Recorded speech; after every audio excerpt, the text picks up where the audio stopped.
Welcome to Amit Study Life. NCERT Geography Class 6 Chapter 4 मानचित्र। आप पिछले अध्याय में ग्लोब के महत्व के बारे में पढ़ चुके हैं। ग्लोब में अध्ययन की कुछ सीमाएं होती हैं। जब हम पूरी पृथ्वी का अध्ययन करना चाहते हैं तब ग्लोब हमारे लिए काफ़ी उपयोगी साबित होता है। लेकिन जब हम पृथ्वी के केवल एक भाग जैसे अपने देश, राज्यों, जिलों एवं शहरों तथा गांवों के बारे में अध्ययन करना चाहते हैं तो यह हमारे लिए उतना उपयोगी साबित नहीं होता। ऐसे स्थिति में मानचित्र का उपयोग करते हैं। मानचित्र पृथ्वी की सतह या इसके एक भाग का पैमाने के माध्यम से चपटी सतह पर खींचा गया चित्र है, लेकिन एक गोलाकार सतह को पूरा तरह चपटा करना असंभव है। मानचित्र हमारे विभिन्न ज़रूरतों के लिए आवश्यक है। कुछ मानचित्र एक छोटे क्षेत्र को एवं कुछ तथ्यों को दर्शाता है। दूसरे मानचित्र एक बड़े किताबों की तरह तथ्यों हो सकती है। जब बहुत से मानचित्र एक साथ रख दिया जाता है तब उन्हें एटलस कहा जाता है। एटलस विभिन्न प्रकार तथा अलग अलग पैमाने पर खींचा गया माप पर आधारित होता है। मानचित्र से एक ग्लोब की अपेक्षा हमें ज़्यादा जानकारी प्राप्त करनी होती है। मानचित्र विभिन्न प्रकार के होते हैं, जिनमें से कुछ को नीचे वर्णित किया गया है। भौतिक मानचित्र पृथ्वी की प्राकृतिक आकृतियाँ जैसे पर्वत, पठार, मैदानों, नदियों, महासागरों इत्यादि को दर्शाने वाले मानचित्र को भौतिक या उच्चावच मानचित्र कहा जाता है। राजनीतिक मानचित्र राज्यों, नगरों, शहरों तथा गांवों, विश्व के विभिन्न देशों और राज्यों तथा उनकी सीमाओं को दर्शाने वाला मानचित्र को राजनीतिक मानचित्र कहा जाता है। आओ कुछ करके सीखें। एक रबड़ की पुरानी गेंद लें एवं उस पर कोई रेखा चित्र बनाएं। आप उस पर उत्तर एवं दक्षिण ध्रुव को भी चिन्हित कर सकते हैं। अब चाकू से इस गेंद को काटें तथा इसे चपटा करने की कोशिश करें। देखें कि किस प्रकार रेखा चित्र का रूप बिगड़ जाता है। थीमेटिक मानचित्र कुछ मानचित्र विशेष जानकारी प्रदान करते हैं, जैसे सड़क मानचित्र, वर्षा मानचित्र, वन तथा उद्योग आदि, वितरण दर्शाने वाले मानचित्र इत्यादि। इस प्रकार के विभिन्न मानचित्र को थीमेटिक मानचित्र कहा जाता है। इन मानचित्रों को दी गई सूचना के आधार पर उनका उचित नामकरण किया जाता है। मानचित्र के 3 घटक: दूरी, दिशा एवं प्रतीक। दूरी मानचित्र एक आरेखण होता है जो कि पूरी विश्व या उसके एक भाग को छोटा कर कागज के एक पन्ने पर दर्शाया गया होता है। या यह कह सकते हैं कि मानचित्र छोटे पैमाने पर खींचे जाते हैं, लेकिन इसे इतना सावधानी से खींचा जाता है कि छोटा किया जाता है ताकि स्थान के बीच की दूरी वास्तविक रहे। यह तभी संभव हो सकता है जब कागज पर एक छोटी सी दूरी स्थल की बड़ी दूरी को व्यक्त करती है। लेकिन इस उद्देश्य के लिए एक पैमाना चुना जाता है। पैमाना स्थल पर वास्तविक दूरी तथा मानचित्र पर दिखाई गई दूरी के बीच का अनुपात होता है। उदाहरण के लिए अपने विद्यालय में एवं आपके घर के बीच की दूरी 10 किलोमीटर है, जिसे मानचित्र 2 पर सेमी की दूरी से व्यक्त किया गया है। इसका अभिप्राय है कि मानचित्र 1 सेमी स्थल के 5 किमी को दर्शाता है। आपके रेखाचित्र का पैमाना होगा 1 सेमी बराबर 5 किमी। इस प्रकार पैमाना किसी भी मानचित्र के लिए बहुत महत्वपूर्ण होता है। अगर आपको पैमाने की जानकारी है तो आप मानचित्र पर दिए गए किसी भी 2 राज्यों के बीच की दूरी पता लगा सकते हैं। जब बड़े क्षेत्र वाले भागों जैसे महाद्वीप या देशों को कागज पर दिखाना होता है तब लोग छोटे पैमाने का उपयोग करते हैं। उपयोग के लिए मानचित्र पर 5 सेमी स्थल के 500 किमी को दर्शाया जाता है।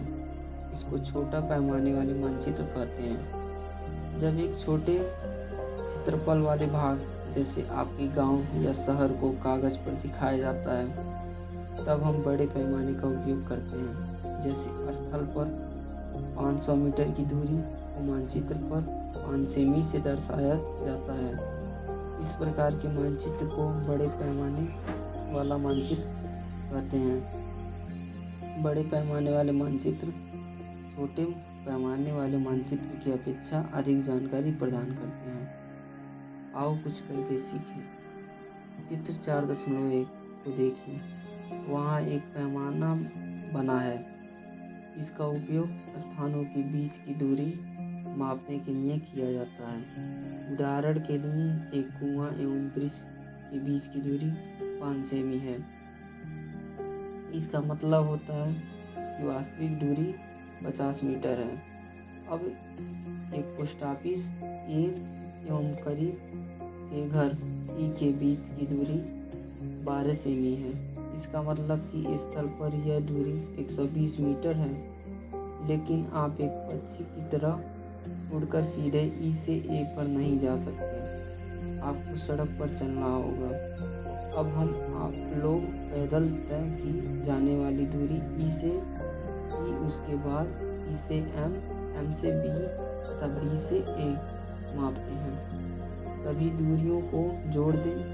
यह करीम के घर के पोस्ट ऑफिस तक की कुल दूरी होगी। दिशा। अधिकतर मानचित्रों में ऊपर दाहिनी तरफ तीर का निशान बना होता है, जिसके ऊपर अक्षर U लिखा होता है। यह तीर का निशान उत्तर दिशा को दर्शाता है। इसे उत्तर रेखा कहा जाता है। जब आप उत्तर के बारे में जानते हैं तब आप दूसरी दिशाओं जैसे पूरब, पश्चिम तथा दक्षिण के बारे में पता लगा सकते हैं। चित्र 4.2 में 4 मुख्य दिशाओं उत्तर, दक्षिण, पूरब एवं पश्चिम को दिखाया गया है। वे प्रधान दिग्बंधु कहे जाते हैं। बीच की 4 दिशाएं हैं उत्तरी पूर्व उप, दक्षिणी पूर्व दप, दक्षिणी पश्चिम दप तथा उत्तरी पश्चिम उप। इन बीच वाली दिशाओं की मदद से किसी भी स्थान की सही स्थिति का पता लगाया जा सकता है। चित्र 4.1 से निम्नलिखित दिशाओं का पता लगाइए। विकास की घर से सामुदायिक केंद्र तथा खेल के मैदान की दिशा। दूसरा, दुकानों से विद्यालय की दिशा। हम दिक्सूचक की सहायता से किसी भी स्थान की दिशा का पता लगा सकते हैं। यह एक यंत्र है जिसकी सहायता से मुख्य दिशाओं का पता लगाया जाता है। इसकी चुंबकीय सुई की दिशा हमेशा उत्तरी दक्षिण दिशा की होती है। चित्र 4.2 बी। प्रतीक। यह किसी भी मानचित्र का तीसरा प्रमुख घटक है। किसी भी मानचित्र का वास्तविक आकार एवं प्रकार की विभिन्न आकृतियाँ जैसे भवनों, सड़कों, पुलों, वृक्षों, रेल की पटरियों या कुएं को दिखाना संभव नहीं होता है। इसलिए वे निश्चित अक्षर, छायाओं, रंगों, चित्रों तथा रेखाओं का उपयोग करके दर्शाया जाता है। ये प्रतीक कम स्थान से अधिक जानकारी प्रदान करता है। इस प्रतीक के इस्तेमाल के द्वारा मानचित्र को आसानी से खींचा जा सकता है तथा इनका अध्ययन करना आसान होता है।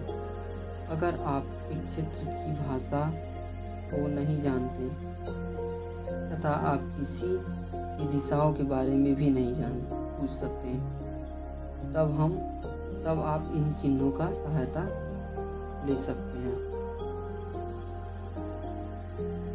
मानचित्र की वास्तुव्यापी भाषा होती है जिसे सभी आसानी से समझ सकते हैं।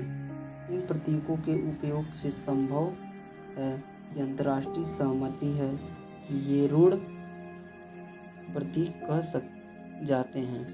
कुछ रूढ़ प्रतीक चित्र 4.3 में दर्शाए गए हैं। विभिन्न रंगों का उपयोग किसी भी उद्देश्य से किया जाता है। उदाहरण के लिए सामान्यतः नीले रंग का इस्तेमाल जलाशय, भूरा रंग पर्वत, पीला रंग पठार एवं हरा रंग मैदानों को दर्शाने के लिए किया जाता है। रेखा चित्र एक आरेखण है जो पैमाने पर आधारित न होकर याददाश्त और स्थानीय प्रेक्षण पर आधारित होता है।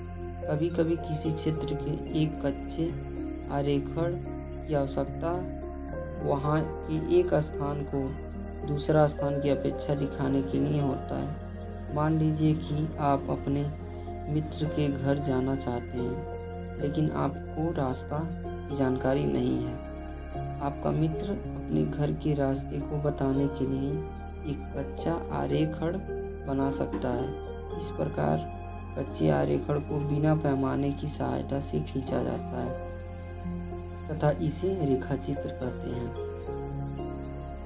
खाका एक छोटे क्षेत्र के बड़े पैमाने पर खींचा गया रेखाचित्र खाका कहलाता है। एक बड़े वाले मानचित्र से हमें बहुत सी जानकारियाँ प्राप्त होती हैं, लेकिन कुछ ऐसी चीज़ें होती हैं जिन्हें हम कभी कभी जानना चाहते हैं, जैसे किसी कमरे की लंबाई एवं चौड़ाई जिसे मानचित्र में नहीं दिखाया जा सकता। उस समय हम लोग बड़े पैमाने वाले रेखाचित्र खींच सकते हैं, जिसे खाका कहते हैं। आओ कुछ करके सीखें। स्कूल भवन NCERT वेब पोर्टल देखें। इस पोर्टल पर उपलब्ध सैटेलाइट चित्रों पर अपने आस पड़ोस का मानचित्र ऑनलाइन बनाएं। अभी चैप्टर खत्म हो गया। सब्सक्राइब कीजिए हमारे चैनल को और वीडियो को लाइक करना ना भूलें और सुनते रहिए ऑडियो बुक। जय हिंद।